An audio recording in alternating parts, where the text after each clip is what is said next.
Hey guys, what's up? Nate here from Protoculture. Welcome back to Sonic Academy. Another video for you guys today. And today we are looking at a brand new reverb plugin from Unfiltered Audio in collaboration with BT from Plugin Alliance. It's called Tails. It has a pretty unique feature set. Let's dive in and take a look at what we got here.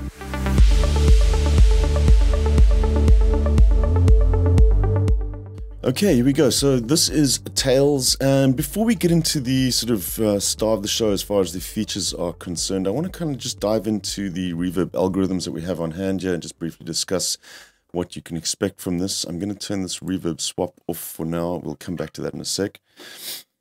So first things first, if you have some of the other unfiltered audio stuff like Biome, you might be familiar with a few of these reverb algorithms.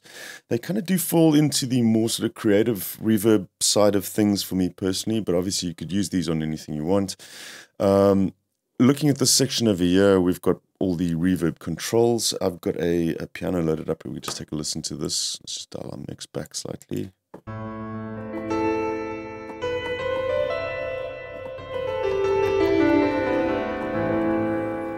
So this is the renown reverb. You've got controls like decay. You've got a gain amount for the reverb here. The bandwidth is going to be how much of the highs you can let through. Damping tone of the reverb.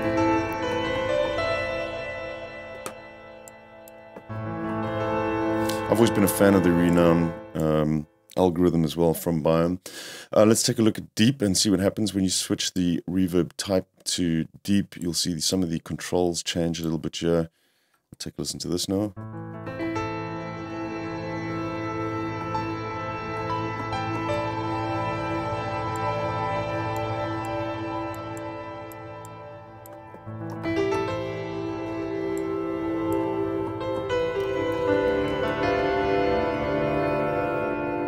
Switch that over to spatial. Again, these change. So spatial is quite handy. This kind of simulates the distance of something. So at 0, it's going to be really far away from you. Let's bring that gain down. As we bring the distance up, it'll come closer.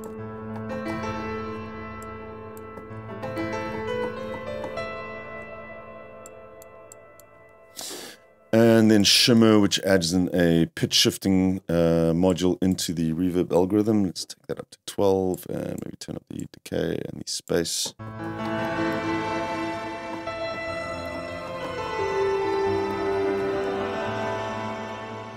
And there you have it. So you've got a shelving EQ here. You can add more low or more high to this.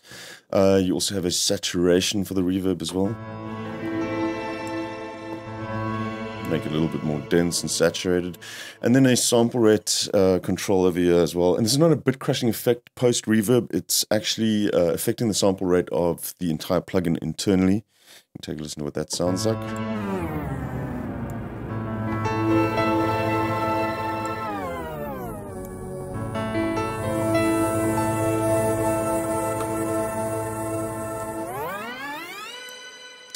And there you have it. So those pretty standard features that you find in reverbs. You should be familiar with a lot of that. I want to start taking a look at some of the more unique features in this. You'll notice these sections over here and here. So now a common problem with reverbs often, especially when you're dealing with long reverbs, is build-up that you get. As you feed more into the reverbs and as the tails start overlapping, the reverb signal starts to build up on itself, and it becomes a problem at times to control this in a mix.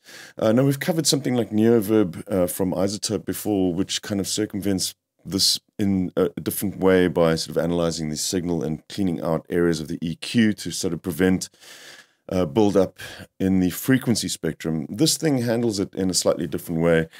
The first thing that you can do is you can duck the reverb underneath the source that you're putting through it. We've looked at this as well, whereby you set up a reverb send, and then you can send a sidechain from the source that you are adding the reverb to a compressor after the reverb, and then ducking that reverb on the send channel.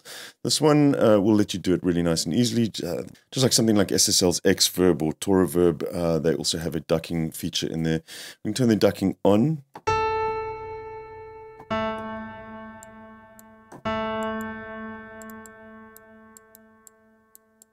So I can make a little bit of a longer reverb there. So you can see that piano is now coming dry through there every time I'm putting something in there. Ducks the initial dry section out of the way, and then as the piano fades, it allows the reverb to come back in again. So the controls we have here just for the speed. It's going to be how fast it recovers and kicks in. And then you've also got pre-compression and post-compression, so you can actually fine-tune how that ducking is occurring.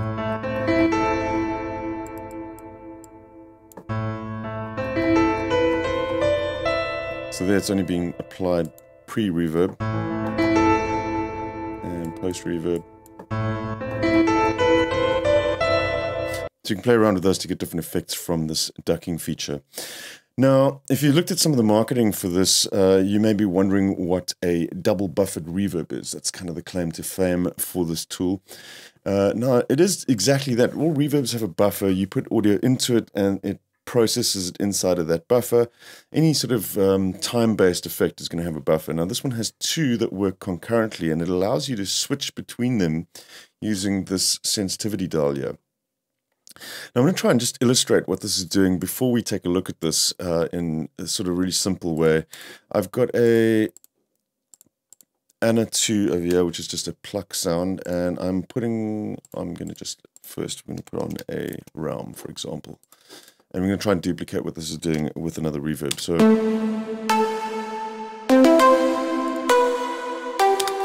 I've got some reverb there on these little plucks. But what we wanted to do is prevent the build-up of these longer reverbs occurring. So if I wanted to do this manually without using something like tails, what you would have to do is go in here and every second note, remove it, and then duplicate the channel again, and then every second note, don't remove it, or remove every first note. So odd notes and even notes. So what I've done here already is I've got two channels playing the same thing, whereby this one is playing the odd notes and this one is playing the even notes, and both of them have a reverb on them.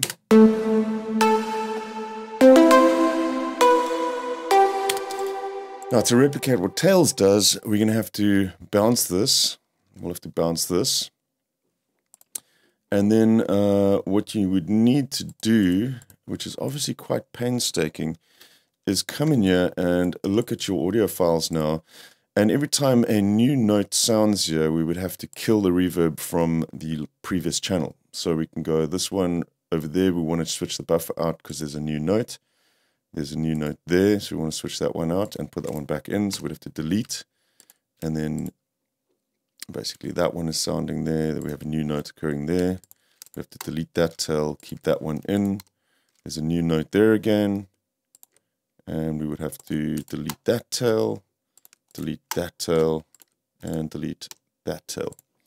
So now what you have is every time a new note is sounding, the reverb buffer is essentially being flushed out or cut like we have here, and you end up with something like this. Let's just solo these two.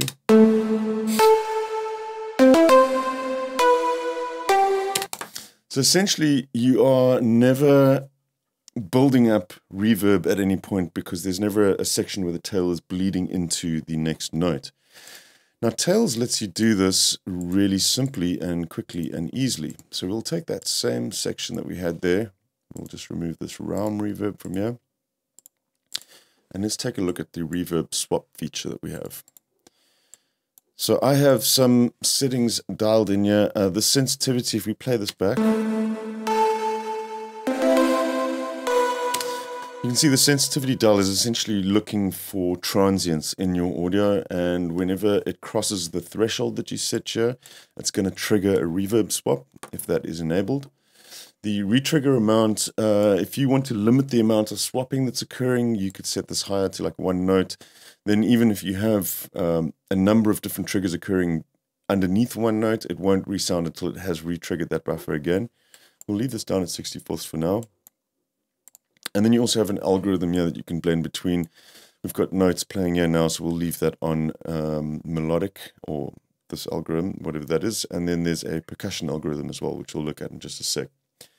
So you can see we've got the triggers coming in now. And you also have this display here, so you can see these are the two buffers currently playing. And as we don't have the swap on, only buffer 2 is currently being utilized.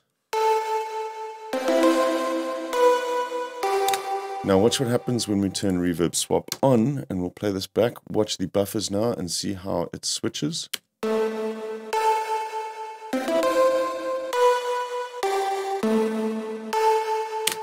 So essentially all that audio cutting that we did in that previous example, that was just done with a touch of a button inside of Tails. Now you also have some speed controls here, so this is basically going to be how fast the buffers crossfade between one another. Which will give you a slightly more natural feeling.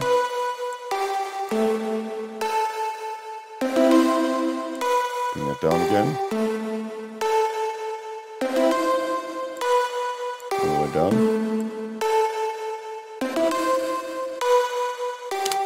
And there you have it. So a really, really unique feature that, and very cool, especially when you're working with sort of big ambient reverbs and you want to kind of control flushing out that buffer so you don't get this massive build-up all the time. Super, super handy for that, and very, very clever actually. Let's just take a look at an example on some percussion as well.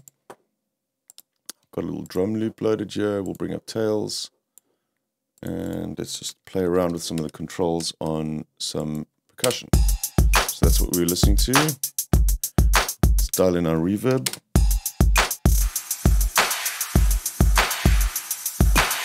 And let's turn our reverb swap on now. And we'll bring the time right down. And you see currently this is set to 1, so we're only going to get a retrigger every 1 bar. There you go. Let's bring that down to 64ths.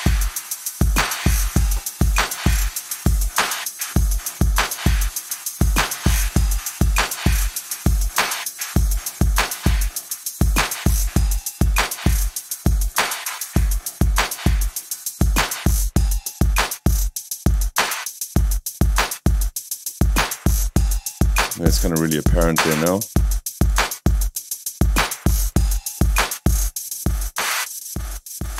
Dial the mix all the way up. You can kind of really hear what's happening. And we could raise the sensitivity as well, that we maybe just change it on the claps.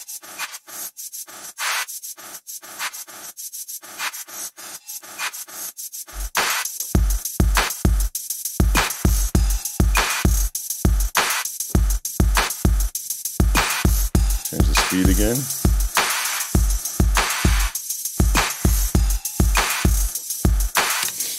And there you have it. And also I should just mention that was set on the drum algorithm or the percussion algorithm. So you get the idea of what's going on here. Like I said, really unique tool. I think it's a very cool way of implementing this idea of flashing out these buffers. This can work on anything from vocals to synth parts. I do think it is more aimed at the sort of creative or synthetic source material. I'm not sure I would use this on something acoustic. But that's just, you know, personal preference. I think for something like that, I would go for a more realistic room kind of reverb or whatever. But definitely really interesting stuff that you can get out of this. There is one hitch that comes with this, though, which is slightly problematic in some situations. It's not a great reverb for playing live into because of the way that the buffers work. It does incur 100 milliseconds of latency when running this plugin in Cubase. It's the readout that I'm getting on these channels here. So when you do have a couple of these reverbs in, for example, with the piano that I was playing earlier on, there is a audible difference in when I'm playing those keys and when the piano is actually sounding. So if I was, you know, wanting to record something live, this would not be the reverb that I would be using at the time. I would definitely be, you know, playing through something else and then doing this kind of thing post recording and then using it just in the mix down of the track when the latency is not such an issue for me at all. But anyways, yeah, very, very interesting little reverb. I highly recommend you go check this one out as well. I'm always a big fan of Unfiltered Audio's plugins. This one's no exception. That's Tails from BT and Unfiltered Audio and available from Plugin Alliance. I shall catch you guys soon right here at Sonic Academy. Take care. Cheers. Thanks everyone for watching. We really appreciate all the support from you guys. If you love this video, then smash a like, and if you want to be notified about new videos, hit the subscribe and notification buttons. Peace!